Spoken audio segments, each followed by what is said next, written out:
Hello friends, तो आज हम बनाएंगे बहुत ही परतदार क्रिस्पी कुरकुरा एकदम मज़ेदार नाश्ता, जिसे हम गेहूं के आटे से बनाकर तैयार करेंगे। और आप इस नाश्ते को महीनों तक स्टोर करके खा सकते हैं। शाम के टाइम में इसे चाय के साथ खा सकते हैं या सफ़र में लेके जा सकते हैं। बनाना बहुत ही आसान है, खाने में बहुत ही टेस्टी है।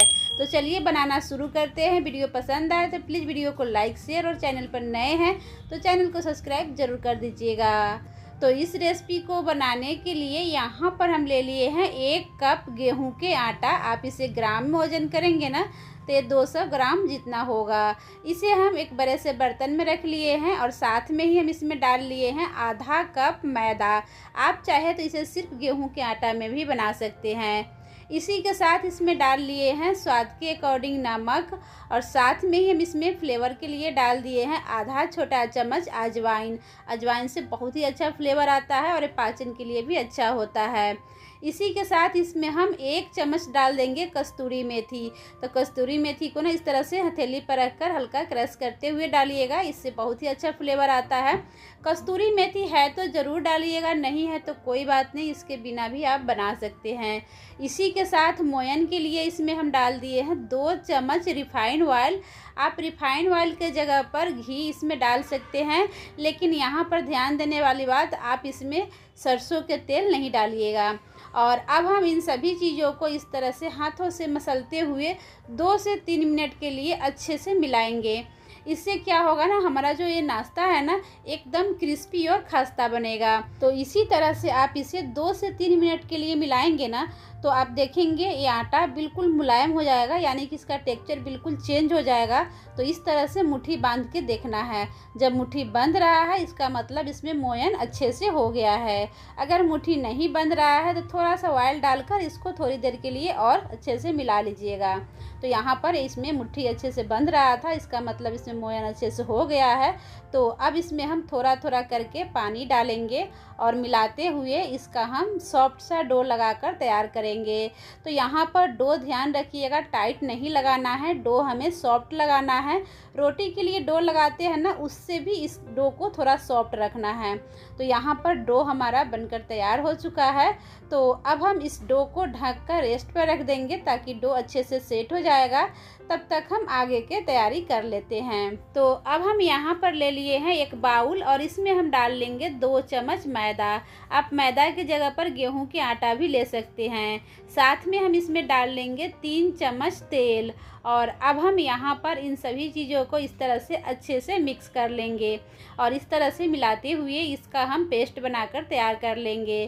तो ये देखिए यहाँ पर इसको अच्छे से मिक्स कर लिए हैं, लम्स फ्री पेस्ट बनकर तैयार है। पेस्ट की कंसिस्टेंसी आप देख सकते हैं। तो अब हम इस पेस्ट को साइड में रख देते हैं, इसे साटा भी बोला जाता है।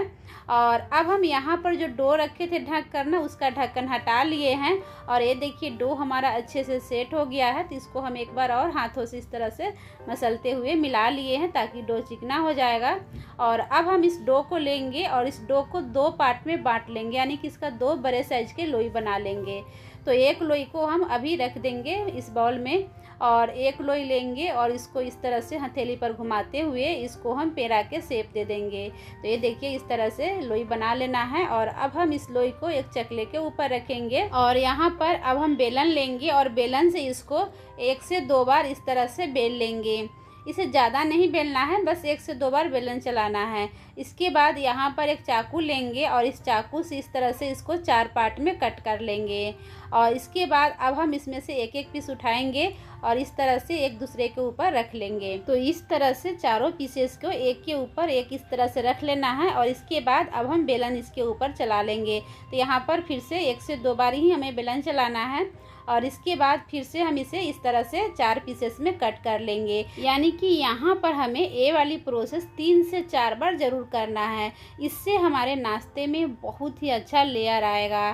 तो यहाँ पर हम इस प्रोसेस को 4 बार कर लिए हैं, और यहाँ पर आपको लास्ट में इस तरह से कट कर लेना है 4 पार्ट में। और इसके बाद अब हम इसमें से एक पीस लेंगे और आप देख सकते हैं इसमें बहुत ही अच्छा लेयर आया है।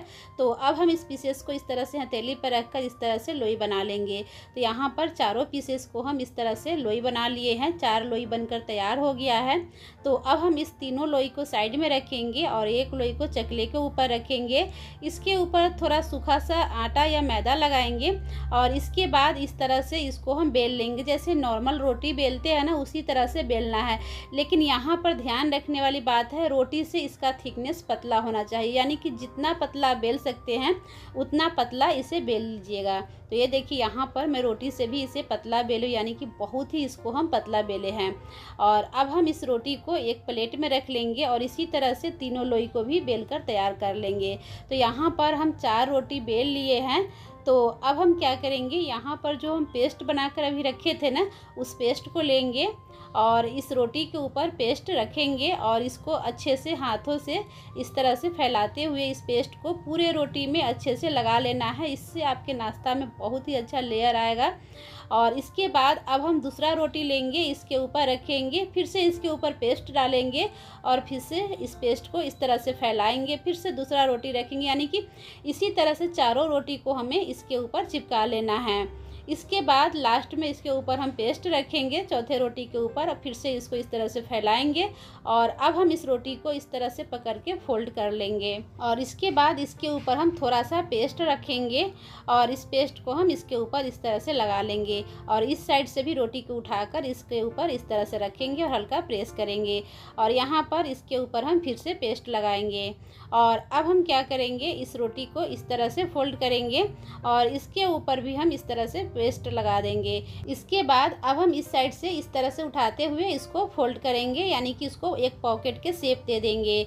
तो इसको इस तरह से शेप देने के बाद इसके ऊपर थोड़ा सा सूखा आटा या मैदा लगा लेना है और अब हम इसको बेल लेंगे। तो यहाँ पर जिस शेप में हम इस पॉकेट को बनाए थे उसी शेप में बेल लेंगे, यानी कि इसको स्क्वायर शेप में ही बेलेंगे। तो इस तरह से इसको घुमाते हुए स्क्वायर शेप में बेल लेना है। इसका थिकनेस ज़्यादा पतला नहीं रहेगा, मोटा ही रहेगा, क्योंकि 4 रोटी एक साथ जोड़े हुए हैं।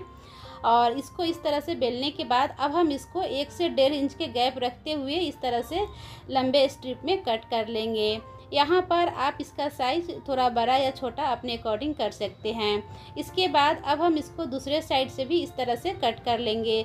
तो यहाँ पर इसको हम छोटे छोटे स्क्वायर शेप में कट किए हैं, आपको मैं उठाकर दिखा रही हूँ। आप देख सकते हैं इसमें बहुत ही अच्छा सा लेयर आया है।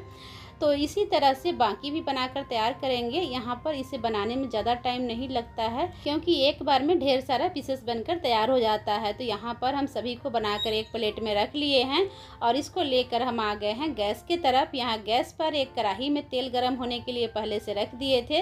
तेल अच्छे से गर्म हो गया है, यानी कि तेल को मीडियम गर्म करना है और गैस के फ्लेम यहाँ पर मीडियम रखे हैं। और जो नाश्ता बनाए हैं उसे एक एक करके तेल में डाल लेंगे। जितना एक बार में तेल में आ सकता है उतना डाल लीजिएगा। और हाँ, डालते ही इसको नहीं पलटना है, डालने के थोड़ी देर बाद इसको इस तरह से पलट लेना है और इसी तरह से इसको पलटते पलटते हुए मीडियम टू लो फ्लेम पर फ्राई करना है, हाई फ्लेम पर फ्राई नहीं करना है। और जैसे ही इसमें सभी साइड से गोल्डन कलर आ जाएगा तो इसको निकाल लेना है। तो ये देखिए इसमें बहुत ही प्यारा सा गोल्डन कलर आ गया है, यानी कि नाश्ता हमारा क्रिस्पी हो गया है। तो इसको हम निकाल लिए हैं और इसी तरह से हम बाकी सभी नाश्ता को बनाकर तैयार कर लिए हैं। तो फ्रेंड्स, अगर आपको मेरी रेसिपी अच्छी लगी हो तो प्लीज़ वीडियो को लाइक, शेयर और चैनल पर नए हैं तो चैनल को सब्सक्राइब जरूर कर दीजिएगा। जय हिंद, जय भारत।